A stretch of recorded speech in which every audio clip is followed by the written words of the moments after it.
تو دل تو اسی کو آج کل لوگوں نے پیسوں سے دوستی نہیں لگائی ہے, پیسے کو کیا دیا ہوا ہے, دل. سب سے زیادہ دل کس کو دیا ہے, دولت کو, حالانکہ پتا ہے کہ یہ چھن جانے والی چیز ہے. تبھی پھر آخر عمر میں پریشان پھرتے رہتے ہیں, یار یہ میرے پاس لوگ آتے ہیں بڑے بڑے تاجر, یار اتنا پیسہ مگر پتہ نہیں دل میں ایک عجیب کا خوف ہے. میں نے کہا آپ کو اس سے محبت بہت زیادہ ہے, تو آپ کو ہر وقت ڈر ہے کہ یہ چھن نہ جائے, تو پیسہ صرف جیب میں رکھو, دل میں نہ رکھو. میں نے کہا دل سے نکال دو گے صرف جیب میں ہوگا. تو انہوں نے کہا جیب کی علامت کیا ہے کہ صرف جیب میں یا دل میں نہیں ہے؟ میں نے کہا علامت یہ چھن جائے گا تو رونا دھونا نہیں ہوگا. میری بھی 125 چھنی تھی ایک دفعہ, مجھے رونا بالکل بھی نہیں آیا الحمدللہ. 0 میٹر 125 لی تھی ہم نے, سسرال سے ملی تھی. اور زیادہ روتا ہے نا انسان. جہیز نہیں لیا تھا میں نے سسرال سے, کافی دنوں بعد انہوں نے ویسی گفٹ کر دی تھی. میں نے کہا میں جہیز منع کیا, انہوں نے کہا اب ظاہر ہے کوئی تحفہ دے رہا ہو تو منع تھوڑی کرتا ہے آدمی. تو وہ چھن گئی ہیں. میں نے کہا چھن گئی اب کیا کریں, دوبارہ سے W11 بھائی دوبارہ سے کیا ہے W11. انہی دنوں میں ہمارے ایک جاننے والے کی چھنی, وہ کمرے کی کنڈی لگا کے نا پھوٹ پھوٹ کے رو رہے ہیں. میں نے کہا تم 125 پہ نہیں بیٹھتے تھے, 125 تم پہ سوار تھی. کہہ رہے یار میں نے اتنے پیسے جمع کر کے خریدی, آپ کو تو فری میں ملی نا اس لیے. میں نے کہا بھائی پیسے جمع کر کے بھی, کیونکہ ہمارا پھر بعد میں کاروباری نقصان ایسے بھی ہوا, پیسے جمع کر کے بھی بہت نقصان ہوا ہے. تو بھائی ہو گیا تو تکلیف ہوتی ہے انسان کو. اللہ کا شکر ہے میں میتوں پہ بھی رویا ہوں, فلاں کا انتقال ہو گیا آنسو نکل آئے, یہ ہو گیا آنسو نکل آئے. اللہ کا شکر ہے, تعریف میں نہیں کہہ رہا, صرف عبرت کے لیے کہ میرے بڑے بڑے مالی نقصان ہوئے, میں 0 پہ آیا ہوں. مگر الحمدللہ بزرگوں کی صحبت کی برکت کہ اہل اللہ کی جوتیاں سیدھی کی ہیں, کبھی دولت پوری ایسا بھی ہو گیا 0 پہ کنگلا ختم. حالانکہ بیوی دو اس وقت 2 بیویاں تھیں, بچے بھی تھے, 0 پہ آ گیا. یہ اللہ کا اتنا بڑا فضل, آنکھ سے آنسو الحمدللہ نہیں نکلا. اس لیے کہ بھائی بس اتنا ہے کہ یار اتنا تو الحمدللہ آمدن ہے کہ کھانے کو روٹی ملے گی ہے بھائی, سونے کے لیے بستر موجود ہے. ہاں جس دن اللہ نہ کرے کوئی بستر ہی چھین کے چلا جائے, روٹی چھین لے, پھر بھوک سے رونا آ جائے, وہ ممکن ہے یار. بھوک بہت خطرناک چیز ہے. تو پیڑ جب تک روٹی موٹی مل رہی ہے, پراٹھے مراٹھے انڈے بھی, میں نے اس دن کہا یار مجھے تو صبح ناشتے میں ماشاءاللہ انڈے پراٹھے مل رہے ہیں, اس سے اعلیٰ ترین ناشتہ دنیا میں کوئی ہے؟ او بھائی جس کو صبح ناشتے میں انڈا پراٹھا مل رہا ہے نا, وہ اضافی انرجی ہے. یہ آپ کی باڈی کے لیے ضروری, باڈی کے لیے صرف 2 ٹائم کی روٹی کافی ہے. آپ کو اللہ کتنے ٹائم کی کھلا رہا ہے؟ 3 ٹائم. اور شام میں کیک رس کے ساتھ چائے بھی ہے, اس کو ڈبو ڈبو کے کھا رہے ہو, اور آپ کو پتا ہے ڈبو کے کھانے کا اپنا ہی مزہ ہے.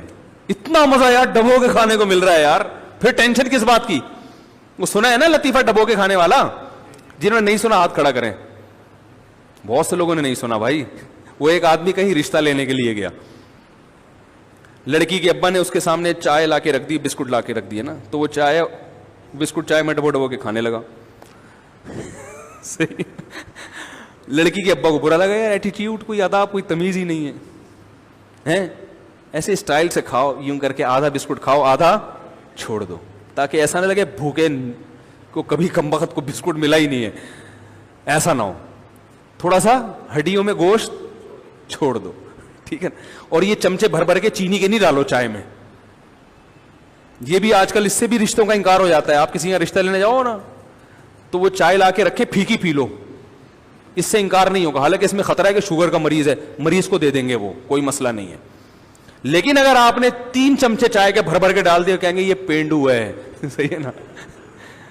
حالانکہ یہ اس کی علامت ہے آپ شوگر کو ہضم.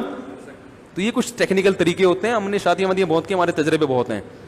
تو جب رشتہ پھر بے شک پینڈو پنے پہ آ جاؤ شادی کے بعد ہیں, پھر کیا کرو, پھر آپ بھر بھر کے ڈالو چائے. لیکن جب سسرال جاؤ بڑی تمیز سے جا کے بیٹھو, کبھی بسکٹ ڈبو کے مت کھاؤ. بسکٹ اٹھایا آدھا کھایا آدھا چھوڑ دیا, بس ہم اتنا ہی کھاتے ہیں. چائے پھیکی پیو, لگے کہ بھئی یہ بڑے خاندانی لوگ ہیں, چینی وینی بچوں والی حرکتیں نہیں, چینی بچے نہیں چینی اٹھا اٹھا کے کھا رہے ہوتے ہیں, تو پھر امکان بڑھ جاتا ہے رشتے کا.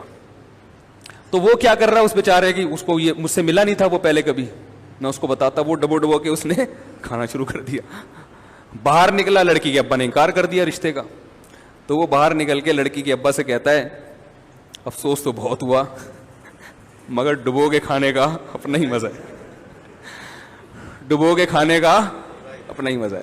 تو دیکھو اس کو لڑکی جانے کا اتنا غم نہیں تھا جتنا مزہ اس کو کس میں تھا. تو جب کیک رس کو یا بسکٹ کو شام کو غریب آدمی چائے میں ڈبو کے کھایا کرے نا, بولو اللہ نے ہمیں اتنی بڑی نعمت دی ہے کہ ان بنیادوں پہ لوگوں نے رشتے توڑ دیے مگر ڈبو کے کھانا نہیں چھوڑا. اور واقعی مجھے تو بچپن میں بہت ہی مزہ آتا تھا, اب بھی آتا ہے, میں بھی ڈبو کے ہی کھاتا ہوں. چاہے وہ میں رشتہ بھی لینے جاؤں نا, میں کہتا ہوں بھائی رشتہ کرنا ہے کرو, نہیں کرنا جاؤ باہر میں, ہم ڈبو کے ہی کھاتے ہیں. تو اور یہ مجھے جن مولانا صاحب نے لطیفہ سنایا نا, مکہ میں ہے مولانا عبد الحفیظ مکی صاحب تھے نا, بڑے بزرگ, ان کے بیٹے نے سنایا. تو میں وہاں نا چائے میں ڈبو کے کھا رہا تھا بسکٹ, تو اس وقت انہوں نے مجھے لطیفہ سنایا. تو اللہ کا شکر ہے مجھے ان چیزوں پہ رونا, یہ اللہ, اب دل کی حالت تبدیل ہو جائے تو بھائی جب تک اللہ کا کنٹرول ہے پھر تو ٹھیک ہے, ہماری اپنی اوقات کیا ہے. تو بھائی پیسے جیب میں رکھو, بٹوے میں رکھو, دل میں نہ گھساؤ. بار بار بولو مسافر خانہ ہے فنا ہونے والی. تبھی عربوں میں چونکہ آخرت پر ایمان ہے نا, درجنوں برائیاں ہیں, مگر میں نے عربوں میں کنجوسی نہیں دیکھی, بڑے سخی ہیں. اور میں نے بہت لبرل لوگ کنجوس دیکھے ہیں, معذرت کے ساتھ, کچھ سخی بھی ہوں گے. زیادہ ریشو کس کا ہے؟ جو لوگ مذہب کو نہیں مانتے ان میں کنجوسوں کا ریشو زیادہ, اور جو جتنا مذہب کے قریب ہے اس میں سخاوت کا ریشو زیادہ. یہ جو بچوں کی پیدائش روکنا یہ بھی تو کنجوسی ہے, بچے پہ خرچ کرنا پڑے گا, یہ بھی کنجوسی ہے کہ اپنی اولاد پہ خرچ کرتے ہوئے جان نکل رہی ہے, ٹھیک ہے نا, یہ بھی کنجوسی کی ایک بہت ہی بدترین مثال ہے.